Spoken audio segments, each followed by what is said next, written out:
CBS Sports have their WNBA Power Rankings. Let's see what they've said. Let's scroll to the bottom, and we're going to react from 13 through 1. 13, I mean, you probably go Valkyries, do you? You probably go Valkyries at this stage. So, they have it here. So they have the Valkyrie Sun. They have the Sky at 11. Study shows surprising link between aging and your pillowcase. What? Okay, I'm going to zoom in a lot so that this text is bigger. And obviously, you guys can see some of those things. But 13 is the Valkyries. Valkyries' inaugural game was a huge moment for the franchise in the league. But there was an incredible atmosphere inside the sold-out Chase Center. All it was missing was a win. As expected, offense is going to be an issue for the Valkyries. In their opener, they managed 67 points, shot 36% from the field, and turned the ball over 20 times. Yeah, the Valkyries are not going to be great. But the Valkyries are probably going to go, and I think they're going to win some games because of their crowd. They're going to win some games because of their energy. Like, I think there are definite positive things about the Golden State Valkyries, which I think they're going to be okay. I think the Valkyries are going to be a fine team. So the Connecticut Sun in 12, maybe. Genuinely, maybe. Marina Mabrey, Tina Charles, Lindsay Allen, Hayley Peters, and Bria Hartley combined for 51 of Suns' 56 field goal percentage, or field goal attempts, in their loss to the Mystics. That's kind of crazy, considering the fact that Olivia Nelson-Ododa was their second top scorer. That was in part due to the absence of first-round picks, Morrow and Snivers. Yeah, Sanaya Rivers is not going to shoot the ball. But it'll be interesting to see if Connecticut's surprisingly big group of veterans continues to dominate the ball as the season goes on. I'll be interested to see what Anissa Morrow does. I'd be very interested to see what Anissa Morrow does, if I'm being honest. And yeah. And again, power rankings are based on how teams played. So I would have had these higher in the power rankings, technically. Like, if you're going to put the Mystics high. But Sky at 11. If you're purely basing on the game, yes. Yes, but then you got to put Fever 1. If you're purely basing on the first game, they shot under 30% from the floor, turned the ball over 7 times. Angel Reese on the receiving end of a flag and foul. What? Like, I mean, what does that have to do with the power ranking? But look, no one's going to stop talking about it. You can't overreact to one game, such difficult. What do you mean, such difficult circumstances? Like, what do you mean, big against a big crowd? They were shook. They got shell shocked from the lights were too bright. They got shell shocked. Like, the crowd got really into it. It got rowdy. They got shell shocked. It is what it is. Like, they were in the game in the first half, and then they just got completely shell shocked. And like, that's just the reality of what happened. I still think 11 is low, but yeah, questions remain for Sky's offense. Team, on paper, they should be better than they are. They should be like 7th or 8th on paper. Am I going to fly the States? No. And obviously, if I just randomly say something, I'm reading chat. So I do want to say it if you're watching this as a video. I'm live streaming this. But the Wings. Number 1 overall pick Paige is somewhat underwhelming start to career. 10.7 rebounds, 2 assists, and 3 of 10 shooting, and a 15-point loss to the Lynx. While things will eventually get better for Bueckers, same may not be true for Tiara McCown. The veteran center played less than 5 minutes and walked off the court by herself instead of participating in the post-game huddle. The Sky are better than the Wings. Like, there's no real argument to be made that the Wings are better than the Chicago Sky. That's just simple. That's just simple. It is like, there is no argument you can make for the Wings being better than the Sky. Not at all. Like, player for player, the Sky are better. Coach-wise, the Sky are better. It seems anyway. Best player-wise, give me Angel Reese over Enrique. Unpopular opinion. Dejanay Carrington is the best player for the Wings. Their best player is Dejanay. Give me Dejanay, give me Paige, give me Maisha Hines-Allen, give me any of those players. Give me Ariel Atkins, give me Angel, give me Cardoso, give me Sloop, give me any of those players over Enrique. But yeah, the Wings in 10th, I don't get it. The Sparks in 9th. Yeah, I have them 9th. Like, they are so, like, if Rakia Jackson's hurt. If Rakia Jackson is hurt, then, like, they are the 9th. They're going to be like struggling at times. Like they have some players that can score. They have no defense whatsoever. Like there's nobody that can play defense on that team. Like the Sparks might end up being worse than 9. Like they are better than the Wings, but it's got Kelsey Plum's going to need to play like an MVP. She's going to have to play like an MVP for them to win, and that's for them to even make the playoffs. So at number 8, you've got the Atlanta Dream. The Dream, I mean this. The Dream are going. They are going to beat some of the best teams and lose to some of the worst teams this year. They're going to beat some of the best and lose some of the worst. We can be honest. They're going to beat some of the best. Like, they shoot threes all the time. They shoot way too many threes to not have games where they just cannot hit a shot. There's going to be games where they can't miss. Ryan Howard has not had a good shooting game yet. When Ryan Howard, when she starts hitting, this team's going to be dangerous. The team's going to be extremely dangerous when Ryan Howard starts hitting. I don't think people realize that. How dangerous this team could be when Ryan Howard, who is a super shot-chucking big player who has a lot of ability, who has all the ability in the world, can start hitting. Alicia Gray can just go off. She can go off in any given game. And then you got Brittany Griner, you've got Tahina Paupa, you've got all these players coming off the bench who can hit shots. So you just never know what is going to happen with that. You really just never know. But I think 8's okay. But the Mystics, look, I don't think the Mystics are going to finish top 7. But fair enough, they're 2-0. The Storm in 7th. And by the way, Dream over Storm. Dream over Storm. I'll stand by that one. Storm had a disappointing opening weekend, especially relative to expectations. 22-point loss to a Kalia Copperless Mercury team after shooting a league worst 28% from 3. After shooting a league worst 28.8% from 3 last season, the Storm made a few off-season moves to try to boost their shooting and spacing. What? They made off-season moves to boost their shooting and spacing? What? They brought in Erica Wheeler. Known non-shooter Erica Wheeler. They brought in... They drafted Dominique Malonga, who's not ready yet, by the way.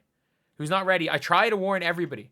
Like Lexi Brown, they brought in Katie Lou. Okay, Katie Lou got hurt. Known not really much of a shooter, Katie Lou Samuelson. But the Seattle Storm are not good. They have 10 players. Zaya Cook has to play big minutes.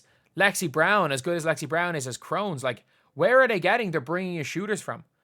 Lexi Brown, again, a bit of a shooter, I guess, but it's not like they brought in anyone absolutely lights out. Alicia Clark is a fine shooter. She's fine.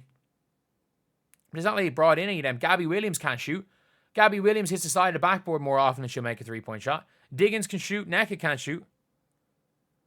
I have absolutely no idea what the hell people are talking about. They try to improve their shooting. No, they didn't. They just looked into getting Dominique Malonga for Jewel Lloyd, which short term isn't going to be doesn't going to look that good because Malonga's not ready. But long term, it's going to be one of the biggest steals ever, giving up a washed Jewel Lloyd for a player who in 3 years' time could be a top 4 player in the world. The Mystics in 6th. The Mystics didn't get their second win until mid-June last season. It took them 2 games to reach the mark this season. They were 0-12 to start last season. After pulling off double-digit comebacks against the Dream and Sun on opening weekend, lottery pick Citron, 17 points on 64% shooting. Kikiri Fen, 15 points and 9 boards on 55%. Have had no trouble adjusting. Yeah, they are ready. They are ready to compete, these guys. And I have to say, they are the Mystics... the motor that they play with, the speed, the aggression they play with. The WNBA is a league where if you are aggressive, you can win an awful lot of games. You've seen it. You've seen it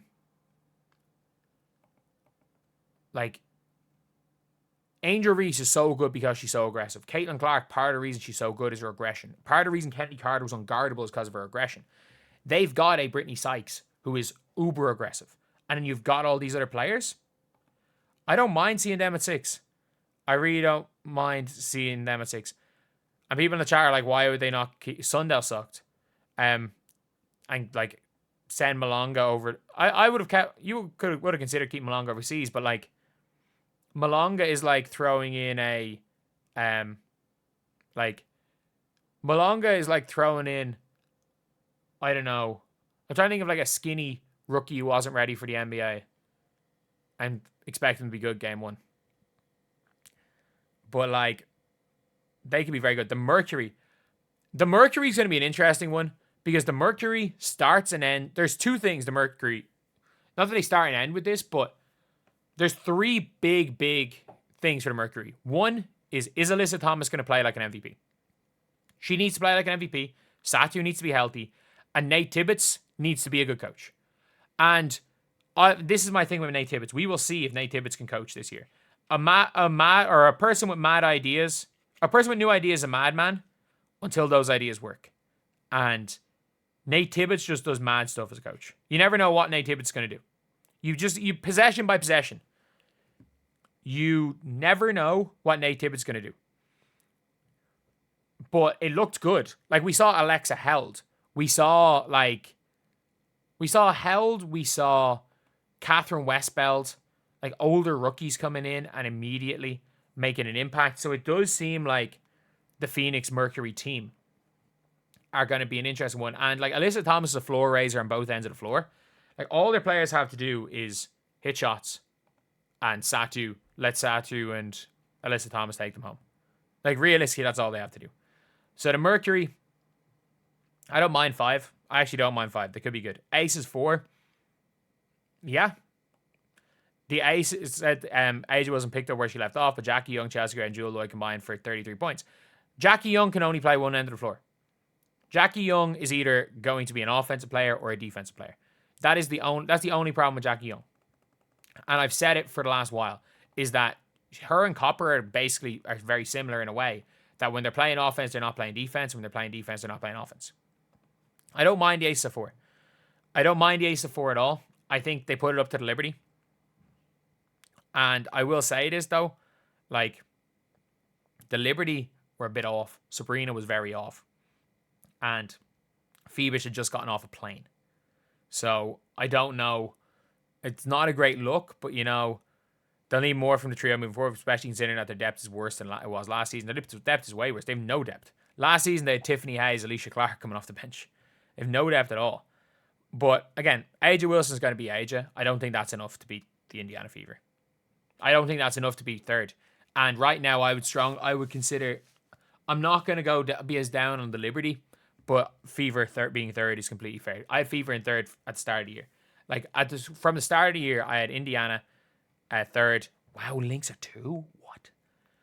But, Bonner moved into 3rd place in the league's all-time scoring list. Bonner called it a perfect opening day until she opened Twitter, of course. It was a perfect opening day until she opened Twitter. Hard to argue with that assessment. The Fever made major off-season moves. The Indiana Fever look really, really good. They looked really, really good in that game. And look, maybe the Sky are just garbage. Maybe the Sky were just shell-shocked. But that home court advantage this year, like people think that this investigation is going to do anything other than make that even make the crowd even more rowdy. Even more rowdy. And no, cheering and heckling is not something the league needs to do something about. Fans being fans is not something the league needs to do something about. But the Indiana Fever 3rd, fine. The Lynx 2nd, 2 road games, 2 comfortable wins for the Lynx, who look like they might be able to surpass the franchise record 30 wins they set last season. They should. There's more games. Fee has been as advertised, and they have an astounding 78.3% assist rate thus far. Yeah. Everything they get is off passes and cuts. The only person who didn't realize that was the Dallas Wings coach. Jessica Shepard's return, which flew under the radar in the offseason, by everybody saying, "Oh, Jessica Shepard's like everyone talking about how Jessica Shepard's move is going to be under appreciated." People are talking about that. And I'm pretty sure there's a video. It was me. It was in fact me. I don't even know what I titled it. But yeah. About Jessica Shepherd. You know, it went under the radar. Did not go under the radar for me.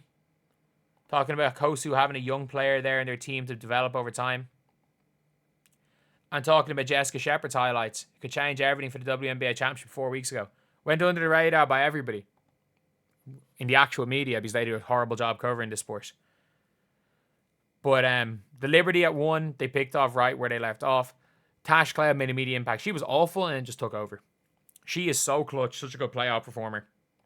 Like she could very well be better in the playoffs than Breanna next year. Like I don't mind Liberty at 1. I've had the Lynx number 1 all along. I don't think it changes. Whoever you had number 1 preseason should stay the same. They did a really, really good job against the Aces. They won by, I think it was 10. Could have been 30. Like, they were so in control of that game. And, like, the Aces needed a Dana Evans masterclass to get back in that game. So yeah. It is what it is, but it is an interesting one right there. So anyway, yeah. We are going to... That is the that is the power rankings. One thing I don't like is I don't understand why the Mystics are 6. And, I'm sorry, I get it, the Mystics beat the Dream. But if you're going to judge this based on who's played the best this season, then the Mystics are 6, fine. But the Storm need to be like 12. But also, like, the Sky are not that bad. The Sky are not that bad. They are not worse than the Dallas Wings. There is no scenario where the Sky are worse than the Dallas Wings.